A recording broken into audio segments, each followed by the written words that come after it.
If every founder is listening to this right now and they just hone that skill, Yeah. watch how big the company grows.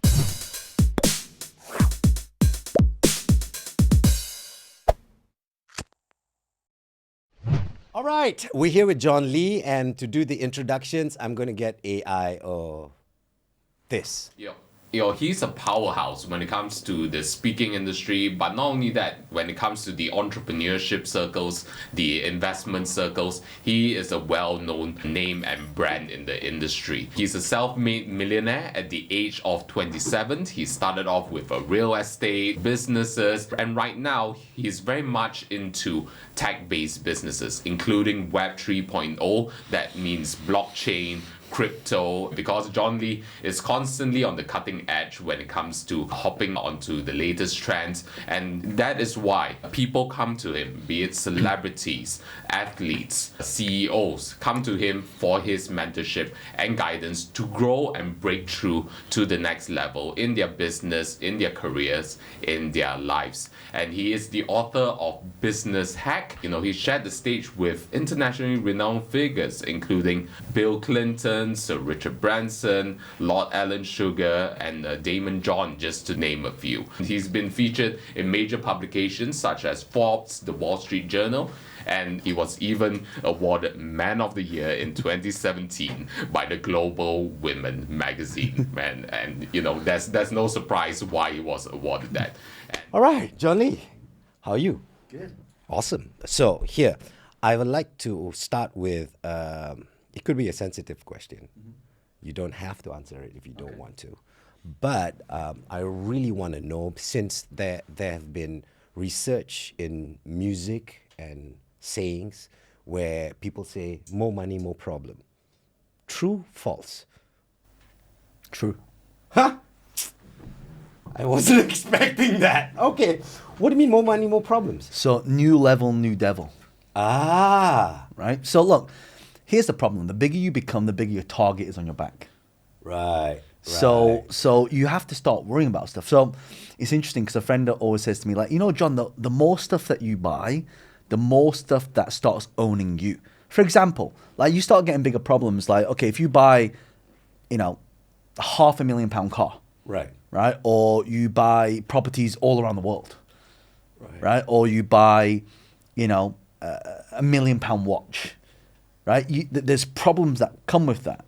Because now you got to get proper insurance, you got to get a safe that's fireproof to a certain degree, right? Or, when you start flying private, right? Or or your kids start coming to you and you're in first class, and then they go behind and they say, "Oh, I feel really sorry for grandma. Why?" Oh, and she's in business class because grandma's in really small seats. Oh. Right. So there's new problems, new level, new devil. Right. Oh, never thought of it that way. Then yeah, okay. So the age-old question: more money, more problems. Yes. All right. Let's discuss this. How old are you? I know it's a person. People say like, huh? I'm early 40s. Early 40s, and you started this. I know your story. You started with your mom's shop, right? Chinese You takeaways. started Chinese takeaways. You started there. Age? 23. 23. Well, actually, way younger than that. Yeah, but, yeah. Child labor. But when you move out of it was 23. So that's 20 years. 23 is when I embarked on start my entrepreneur journey. Correct. So that's 20 years to more money, more problems. Yes. But back then, more money, good. Yeah. You know what I mean? Yeah. So that's why you stepped out of it, because based on what you've been saying, it's 36,000 pounds a year. Yeah. To one little deal that you went for a talk, and when introduction, there's a connection, and then next thing you know, Yeah. you're where you are. Here's the thing. How do you translate what you do? A lot of people like, why should I go for a speaking session? That doesn't do anything for me. But you found a way to make it something. Well, they're right. It doesn't do something for people unless they do something about it. Correct. It's like buying a book. How many books on your shelf have you read? Right? You get my point. Yep. So this is why you have to charge for engagements, because when people pay, they pay attention. When you pay for something, you're likely to consume it. Right. And if you charge a very high fee, like, do you know how many meetings I do one-on-one where I charge a very high fee? The amount of times that people say they're going to show up that don't show up is almost zero. like meaning they always show up. Whereas if I say, hey, by the way, I've got this thing happening, you can come along, like half the people don't show up. Right. Because there's no commitment. So why should people go to and learn new things? Because they need to broaden their horizon. They need to learn more stuff. You must learn before you earn. If you look at the word learn, Learn, you take off the L, what does it spell? Earn. So if people are not earning because they're not learning. So they have to have new knowledge and to be able to do new things. If you stay stagnant in where you are, right, you'll never grow. Right. Okay. Back to that. Learn and earn. It's all about critical thinking and application of your knowledge. Not many people know how to do that. Where can one go to learn to apply? you know what I mean? Some people, I need this and I copy and paste and just do this. But that means you are just copying someone else's path rather than understanding the path and adapting it. Well, that's why you need to learn by doing. Right. Right. Okay. So when you learn something, you need to apply. The difference between people who are successful and unsuccessful is the speed in which they apply it. Right. So they need to attend courses, buy books, attend meetings with people who are more successful than them in that area.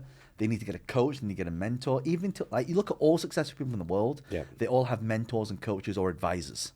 Right. Right. Okay. That's why they go far in life, because they know what not to do. For example, I was with my billionaire friend, and I used to think that you need money to buy businesses. If actually you don't. You can actually buy a business using the company's cash flow. So if let's say you want to sell a company for 10 million, but it makes 5 million a year. I say, I'll buy your company for 10 million. Year one, it makes 5 million. You get 5 million. Year two, it makes 5 million. I give you now got 10 million now. Yep. Now I own your company. Like if you don't hang around with the right people, like you would never know to do that. I never thought of it that way. So all of a sudden, okay, let's go back to that moment of the aha moment that you had, like, I can do this. Yeah. All right. And that sale. Go in a nutshell. What happened from you having that connection at a speaking session, and then going into selling your first property? Go ahead.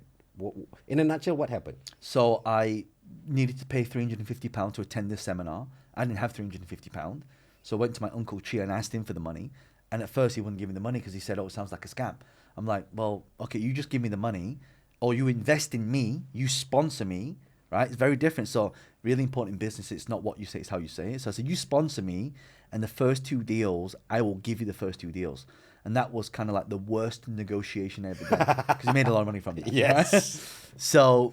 So when I started attending these seminars and I started learning these things, then what happens is your network is your net worth, right? So when people pay to be there, you got a lot of people when they go to events, they think it's just, I'm just learning from the speaker. That's actually not the reason why you want to go. I mean, it's informative, which is great, but actually you're going for the network. Yeah. You're going for who's there, because people have self-qualified to go there. If everyone else has paid £350 to go there, I know that person's pretty serious. Yeah.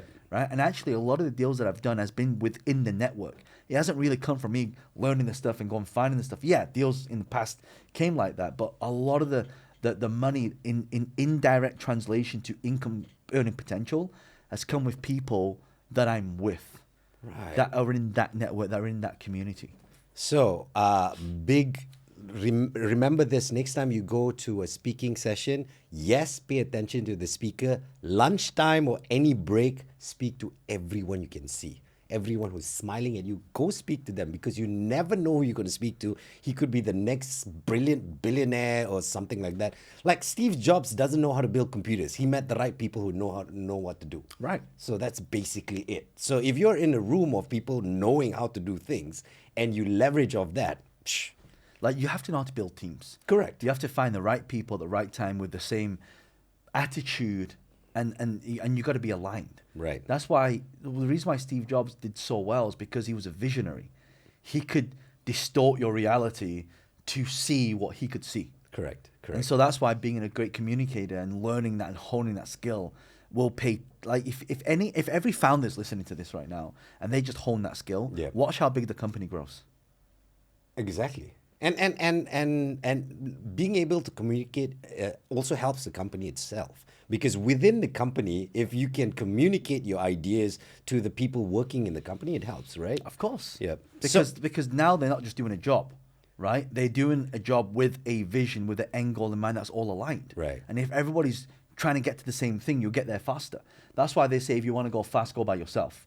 You want to go far, go together. But if you want to go fast and far, you need to get a mentor and a coach that puts that whole thing together to get you to the next level. Nice. Okay, let's talk about networks here. You are allowed to name drop, show off. I want you to, in your phone, who is the most what number in there? It's like, oh, I've got that guy's number. I've got that guy's number. You know, a lot of people that I'll mention, I mean, I have a lot of celebrity friends. Yeah. I mean, if you just go to my Instagram, you see who's following me there, right? I know. That's why I wonder. Right. I want you to name drop. But actually, they're not the people that you want to know. Oh, okay, Right? okay. It's the people who can make a decision to give you funding to fund your company, or the phone call that you can make to the CEO of the company that can approve your application, or it's to that person who knows that person who knows that person that can put you in touch with that person that gets you the end result. So actually, it's not one big person. Right. Right? It's the network of the people that's combined as a community that gets you those results. I want to learn that mindset. Yeah, so- how did you learn that? I mean, like, I know it comes to practice. Yeah. And I know it comes from trying, failing. Let me give you an example. I'll give you a classic example of Yeah. this. So let's go back to the early days. My first deal, I made an offer of 85,000 for a property that's worth 185,000. Yep. Did I have the money? No. Yep. So I went back to the network and I started asking people, do you have 85,000? Do you have 85,000? Do you have 85,000? And everyone said no to me, right? And there was one lady that said, you know what, I don't have the money, but I can put you in touch with the person that does have the money. And her name was Shirley Wheeler. So I sat down with her and we had a conversation, and she was asking me questions like, oh, so can I just ask you a question, John? This sounds like a great deal. How many of these deals have you done? And of course, that was my first one. So I didn't want to tell her that it was the first one. So I had another contact in my network that I would call, who was my mentor. His name was Ying. He was Malaysian, Ying Tan. Incredible guy, my first property mentor. And I called him, I said, why is she asking me these questions? He says, actually, she's scared that you're not going to give her the money back. So you need to ask her this one line. So he told me this one thing to say to her. And I said it, and then she gave me the money, right? But had I not had those contacts in place, I would not have got that deal done. Because you have to see, in your network, it's not just about the person who's got the vision.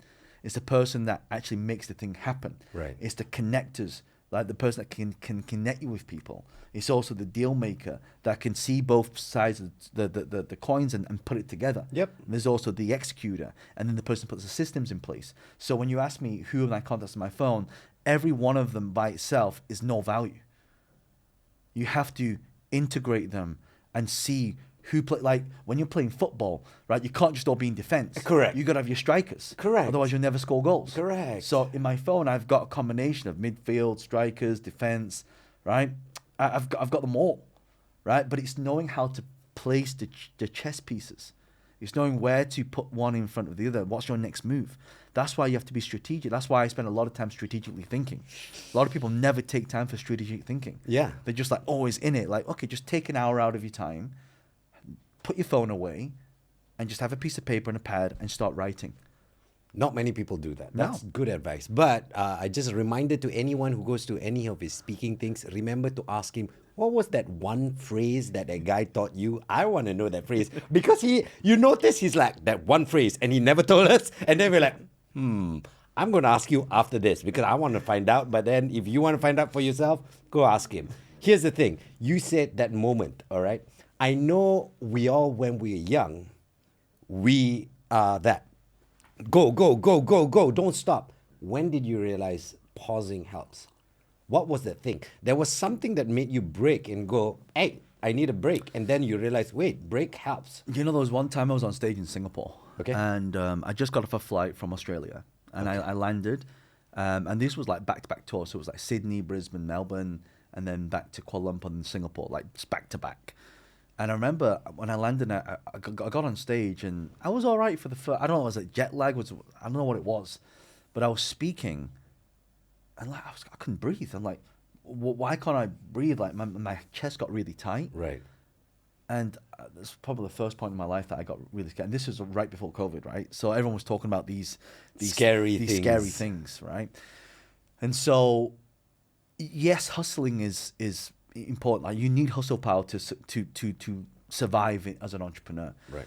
But hustle power doesn't always mean go, go, go, go, go. Because what people are doing is when you accelerate in the car, Right. Hustle, this is how people hustle. They accelerate in the car and they've got the foot down to the pedal, but they've also got the foot down on brake. So you're trying to brake and accelerate at the same time. And there's times where you need to brake and accelerate and brake. Sometimes when you brake, you can go faster.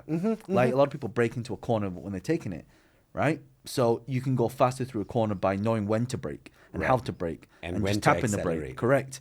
So as an entrepreneur, I'm still learning. Yeah, I'm fair still enough. learning because I'm people say that I'm so, when you're so passionate about your work, Yeah. like you don't look at the watch. You Yeah. just keep doing it. Yeah. And that's actually an important to just take time out. And so that's why you need to schedule time in to recharge, right? Like you recharge your phone. You charge your phone every night, right? Yeah. Why wouldn't you do that with your brain? Because people told me not to. People told me go, go, go.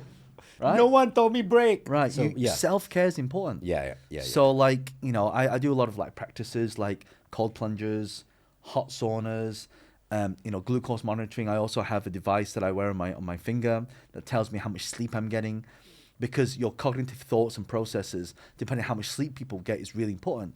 But all because you're in bed from 10 till 10, you're not sleeping for 12 hours. Right? You got to look at, okay, how much light sleep are you getting? Yep. How much deep sleep are you getting? Right? And then also, how much REM sleep are you getting? And you need 90 minutes each of REM and deep. So if you don't have that, your body can't function properly. See, data is important. It's and hugely important. And knowing how to use data, all right? It's very important. Let's go to some data points in your life Yeah. that might help everyone else. Your failures and what you learn from it. Okay. Let me talk about health, right? Because I failed quite a lot in health, right? It's like I'm a constant yo-yo struggle, like gain weight, lose weight, gain weight, lose weight, gain weight, lose weight. It's a constant struggle. Yep. And when I look back at the data, I was like, why do I gain so much weight in the pull on? And a lot of people will be listening to go, because you eat too much. No, calories are BS. It's not about how much calories you take out. And people say, well, of course it is. Well, if you eat McDonald's, that's 1,000 calories in. So yes, it's calories, but what type of calories? Calories of chicken rice versus calories of 1,000 calories of broccoli, right, or rice. They make a big difference. So I started doing a lot of research on this. And you know what I started? I started getting these monitors that we could see how much blood sugar is actually in your blood, right? So people ask me, where do you get your energy from? It's actually from a lot of your nutrition is really important. Right. So for example, when you eat something, right, your blood sugar goes, it spikes. Right, and then the faster it goes up, faster it goes down. So I was doing more research on this. I was thinking, maybe in the morning, why do I feel tired around 12 o'clock and I want to eat something sweet? Because first thing you do in the morning, I have some juice, highly concentrated. And when I monitored this, and I'll show you the graph later, you basically scan and it tells you how much your blood sugar went up by in real time, right? So if anyone's gonna have juice, Right. have it with the whole fruit because it's got fiber in it. Then I started changing the order that I eat. So if I eat rice first, I get a spike. If I eat carbs at last, I get a smaller spike. Right. Right. So then the way I eat food now is I always have my veggie first because it lines your small intestine, and then I'll put the protein in, right, and then I'll put the carb, and it will reduce the spike by about 30%. And I've looked at the spikes on it, right.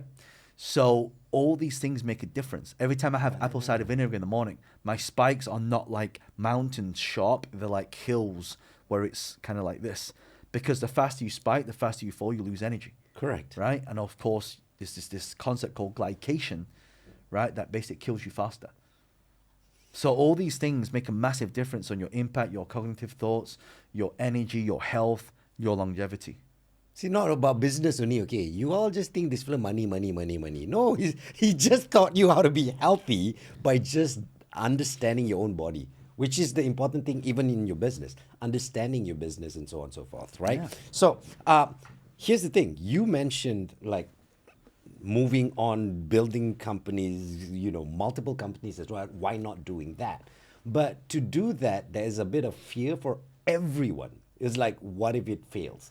The fear stops a lot of people from moving forward. Yeah. So how did you overcome your fears? I know you had it, but now you are more aware of how to deal with it, so therefore it's less scary. I'm going to say this and people are not going to like this. Go. You are all going to fail. Fair enough. Failure is part of the success process. You have to fail. Right. Otherwise, what do you know what to do next? So actually, you should embrace failing. You should love failing. Yeah. In fact, when I'm going to invest in a company, I ask them what version of the app are you on right now? If they say, oh, we're the first or second one, I don't invest until they're in iteration 100. Because they have to have failed all the way through. When someone comes to me and they say, okay, how many startups have you done? They say, we've done these startups. If they haven't had a failure in that startup, I'm not investing. Because they don't know what it feels like to fail. I mean, sometimes you'll get the moonshots. I mean, you're always going to get that. These are anomalies, right? These are your outliers. But in most cases, every business you start, failure is the feedback of what you should not do that guides you to the direction of what you should do. And we all know this. It's the same thing like riding a bike. No one jumped on it and went, whoa, look at me doing the wheelie. You know what I mean? Got it. Yeah, exactly. Okay, let's touch on fear. Let's touch on fear, all right? What's more scary, starting a business or growing a business and all that, or raising a child? Raising a child. Same. I agree. I've got a 16-year-old and a 13-year-old. I still don't know what I'm doing. But yeah, so tell me the difference in when it comes to the fear. So fear is an illusion. Yeah. Okay. Right? Like, for example, if I told you right now, okay, base jump off the KLCC, would you do it? Am I in tandem with someone? No, you just base jump off it, right? You probably wouldn't. No. Right?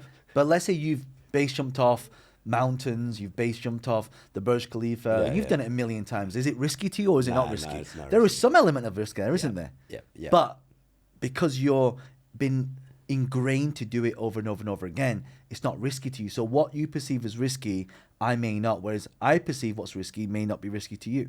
So when we talk about fear, actually, fear is the same feeling as excitement and nervousness. It's very close. Right. Right? So actually, we should be harnessing the power of fear as excitement and energy combined with education, because education de-risks the fear. And so when you combine those together, it's not risky anymore. Right? When people say, oh, this is why people need to go to seminars. This is why people need to get coaches and mentors. And, it's funny because it's the thing that everybody needs, but no one wants. Right? Yeah. It's like, it's the secret formula. You want to be successful, find someone who's been successful, and just model what they do. Yeah. That's it. Yeah. Copy what they do and do it to the T. Don't deviate off it, and just make sure that you're doing it step by step. That's all you need. Right? But people overcomplicate it, JJ. Like they'll ask, oh, I need to do this, but what if this or what if that? No, just do it. And they'll tell you what to do next. Yeah. The what ifism of everything. Because what if the ceiling here falls and we all die? Right. So we might as well not come here. When people say to me, I'm scared of doing something, that tells me they're not educated in that field. Right. No, I agree with you. I truly believe fear and knowledge works opposites. So more knowledge you have of something, the less fearful of you. Yeah, it's funny because, a friend of mine was telling me this story. His friend was a bomb disposal expert. Okay. Right? So whenever the threats, he would go in and he would basically look at all these things. And I'm like, God, that's really scary. Like, Jesus, what if it blows up in your face? Yeah. This guy's done it so many times. He knows all the circuit boards. He knows where the wires are. He knows what's what. He knows what tripwire. Like, he's an expert in that field. Right. Right? So why would he be? I mean, of course, is there a chance? Yeah, there is a chance.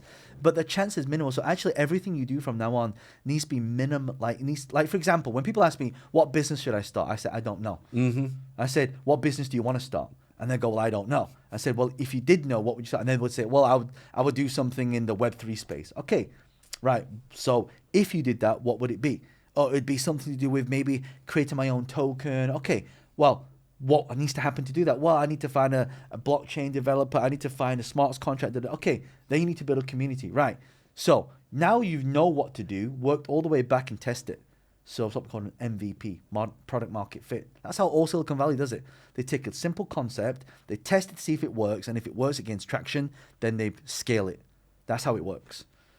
So by doing that, you de-risk the entire thing. Right. Last thing you want to do is spend 10 years working on something, trying to sell it, and no one buys it. That's what most people do. Yeah. Because they believe it's going to happen tomorrow. Tomorrow is the day. Right. So I guess the takeaway from that is make sure you know your risk factor. It's like investing in stocks. You know where to jump out. If it hits a certain mark, done. Don't close it. Right. It's not going to work, you know. Right, exactly that. So I asked my billionaire friend, because he makes a lot of money from start.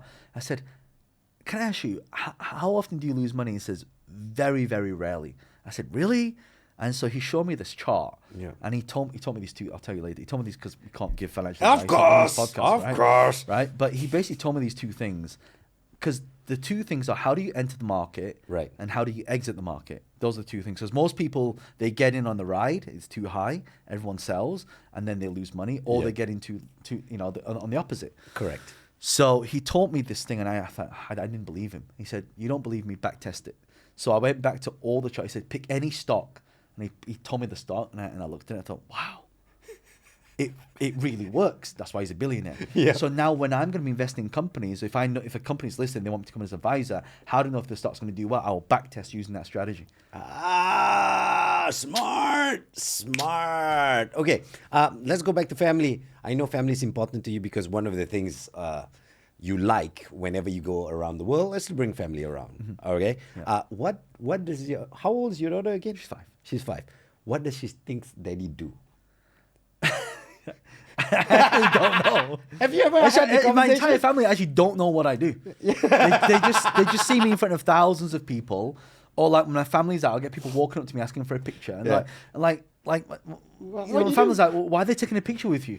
Why are they stopping you on the street to take a picture with you? Do you have a TikTok page? Right. So they we'll be out at dinner, and my wife will go and pay for the bill and say, oh, someone's already paid for the bill. And it'll be one of the people who listen to, on the podcast, or they follow me on social media. So actually, they don't quite know. I mean, in the early days, they know I did real estate. Right. But, it's kind of like Amazon. What did they sell when they first started? Books. Now what do they sell? Everything. That's why they're $1 trillion company. Right. Okay. That's why you can't just do one thing. You've got to do everything. But I'm going to give you a caveat to this. Whatever you do has to be within the ecosphere of what you do. Okay. So, for example, a lot of companies I'm investing in is Web3, blockchain, online, also physical real estate as well, but also businesses that all roll into each other. Right. It can't be like random things, like a bit of this, bit of that. I have to see, does it fit the whole ecosphere? If it does, I'm investing, I'm advising. Understand. But to a point that you brought up, I do my podcast and all that. Certain people believe after a certain level, I don't need to do that already. Right. Because I've got all my networks already. I don't have. Why do you still do it? Why does Elon Musk still do it? Right? Why does Elon Musk still use social media every day? X. Right? Yes. So you never know who's me. When people ask me, John, can I interview for my podcast? If I'm in that country, my time frame works. Yep. The answer is yes. Yeah. Right? Because you never know who's going to be listening. Like, you just never know. That's why, for example, I ran a lot of my podcasts on Clubhouse in the early days. Right. And so I was doing podcasting there, and people would listen, and someone would reach out and say, oh, John, I heard you. I'm giving it a classic example. So my name is John Lee, right? Yep. And do you know how many John Lees there are in the world? A lot. Or how many search results? John is a very common name, and so is Lee. Yep. So if you ever try and buy a domain name like johnlee.com, do you think it's very hard? It took me 27 years to get that name. Oh, wow. 27 years. Let me tell you how. I don't think I've ever told this story before. Let me tell you how I got it. So I was on Clubhouse one day, and there's this domain registry. You know when you go to a website, it's like .com, .co.uk, .com.my, and there was this registry called .club, right? All right. So .club. So so when Clubhouse came out, I was like, I was actually in this show on Clubhouse called Shark Tank. Have you heard of Shark Tank? Yeah, of course. So you had Kevin Harrington, you had all the big names there, and they basically were people pitching ideas, and we had to invest. And so there was one guy, his name was Manny, and he was like, oh, I'm going to invest in your deal. Drop me a text right now. My number is 012. And he gave this number. I was like, no one's going to remember that number. Right. I thought, I wonder, like, if you just gave them a website like manny.club, would it be available? So I opened up GoDaddy, and I typed in, okay, manny.club. It was there. I was like, I wonder if johnlee.club was there. And it was there. And I was like, I wonder if john.club's there. And it was there. One word domain. I was like, I wonder if jl.club, my initials, because jl.com is like 4 million, like 4.1 million like dollars. I typed in jl.club, and it was there. I was like, okay. Then I went to Google, and I typed in, give me all the top 300 names, first names. Andy, Claire, Jason, Daniel, all those domain names. I put them in. They were all there. Right? Do you know what I did in January? This January 2021, I triggered a mass sale alert for the .club registry. Right. Like someone's buying up all these. I spent hundreds of thousands of buying all these domains, right? So now I own all these .club domains. And so eventually .club registry sold because I triggered that. It caused this massive surge of demand and they sold to GoDaddy. Oh. I should have taken some equity in that. Anyway, my point is, why am I telling you the story? Why is it important? Right. Because I tried to get johnlee.com, right? And of course, there was 4.2 billion search results for the word John and Lee every single month. Yep. So obviously it was gone. So someone heard me on Clubhouse and I said, one day I would love to be able to get johnlee.com. And this is probably about a year and a half later. I get this random message that my PA forwards it to me. He said, "Oh yeah, we've got this. Your name. It sounds like a scam, right? Yeah. Pay me this money, and then we'll give it to you." Exactly. I'm like, come on. So anyway, I do some more research, and I'm like, okay, let's see who this guy is. So I find his name. I see him. Yeah, he is in Clubhouse. He is there. He does follow me. Let me check his Instagram. He seemed legit. Yeah. So I say, okay. I say to my PA, let's set up a call. So we set up a call. He said, "Oh, John, we want to reserve your name. It's $50. I'm like, $50? Come on. Are you sure? Are you sure for johnlee.com? Yeah, that's right. But actually, what I realized, it was $50 to put, like they have these agents. Yeah. So you have to pay them $50 and they'll basically, go and try and get it for you. So what I realized is he paid the money. Like I was like, yeah, this is bullshit. It's like, come on. All right, so I said no. So you know what this guy does? He puts the money down anyway, and what the money was for a private auction. So he sends me this confirmation, and sure enough, it's a real auction. Right. Because I recognize that name because I've heard it before. So we go into the auction, and there's all these people bidding for it. And the problem with this bid is that every minute, if someone bids within a minute, so it's a 5-minute counter, right, and it counts down, and when it gets to the last minute, if someone bids, it resets again. To another 5. Okay. Right, and it just keeps resetting. So we put in this bid, we put in this bid, we put in this bid, and it just keeps resetting. It's like 2.5 hours. I'm like, this is like, it's annoying. It's wasting time. So we put in this bid that I think that no one's going to beat. Yeah. So of course, gets down to the last minute, bang. I was like, okay, someone really wants this name. So I thought, okay, just put in a ridiculous bid, and let's see. So eventually we end up winning that bid. But here's the thing, because it's under his auction, I don't own control of this. Right. So I got to transfer this money to this person's account that I don't even know. Right. That I've never met before. Yeah. Right. So that seems a bit dodgy. Yeah. So I'm like, sometimes you got to take a risk. So I transfer the money over, and the domain registry gets locked in his account. So it's in his account now. So he owns johnlee.com. What does With he do? your money. With my money. What does he do? 2 weeks later, he transfers it to me. Wow. This is what I love about community and heart-centered entrepreneurship. Yeah. Right? It's like he could have kept it. He could have extorted if he wanted. He didn't. He didn't even ask for money. But I gave him a fee. Just as a thank you. As a thank you. Yeah. But this is what I love about this, and if he's listened to this, he'll appreciate the story, because when you put great things out there, when you're truly authentic with your work, when you are really passionate about what you do, you attract those people into your life. And don't get me wrong, you attract some bad apples into your life. Right. I've had a lot of them. Right. But sometimes, every now and then, you'll have someone who's been listening to you, and this is why consistency is so important. Yep. Every single day for a year, and by then it was about a year and a half into it, I was on Clubhouse every single day. Right. And even Clubhouse wasn't even doing that well. Right. Before I'd have like 1,000 people, and now I'm getting like 50 people in the room. I still continued because you never know who's listening. Correct. You never know. And speaking about you never know, John, I wish I can sit down and talk more with you. But last question, what do you think of John Chong? John Chong is incredible. he's amazing. So tell you a story. All right. He and I met in my early days of speaking. Yep. So he worked for this very big seminar company, and both him and his wife, they did incredible jobs there. And this is the thing.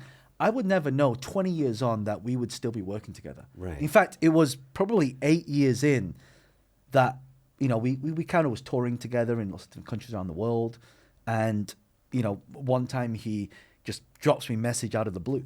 Say, hey, bro, you still doing speaking? And we've got this event with Richard Branson. It's going to be in Vietnam. And, do you want to... And I was so... like shots, like, whoa, you doing an event with Richard Branson, like with like 5,000 people? It's like, sure, I'll be there. I ended up not going. Okay. Right? And, you know, for someone like that would have been probably really pissed and saying, you know, like, we give you this spot. Like, by the way, everyone wanted this spot. Like, you look at all the speakers, they all want this spot. Anyone want to speak on stage with Richard Branson and interview them as well. Right. And I couldn't go because of a work thing that was real, because at the time I was doing an IPO. Right? Okay. So we had this big meeting with investors coming in, And by the way, that speech for me would have made me probably $500,000 to $1 million, which I sacrificed because that's why it's never always about the money. Yep. Right? Yep, So yep. I had to say no. And someone like that could have had two choices. Would be like, okay, we're never putting on stage again. This guy's a joker, But no, about a year later, he gives me another call. We got an event in Kuala Lumpur. Do you want to come speak? And I was like, wow. So when you look at someone's character, I would have been pissed, right? If it was me, and don't forget, it's not cheap to hire Richard Branson and put in 5,000 people. Yeah. You know, but you look at someone's character that when they do things like that for you, for me, I feel this debt of gratitude to. That's why when John says, "Hey, bro, let's go for dinner," or "Hey, by the way, got this," like out of the blue, we got this podcasting. You want to do anything for your brother? I'm here. So when you ask me about John Chong and the work that he's doing with iSummit, and also before it was previously Summit Capital, I mean, you look at all the hundreds of thousands of lives that have changed. Yep. You look at the impact of one person's ripple to the other person's ripple, and the lives that they've changed. You can't even measure that. Agreed. That's why I love to be part of this community. Agreed. So there you go. That's the network, how important network is, and keeping that network strong. So thank you so much for chatting with us. And I think, you know, what's the best thing to add to this video? I want you all to start a network. Use this video. Put what you do in the comments, who you are, what you do, where you are, and what you're looking for. Who knows, someone reading through the comments might find you and your network through this video. That's what I want you all to do.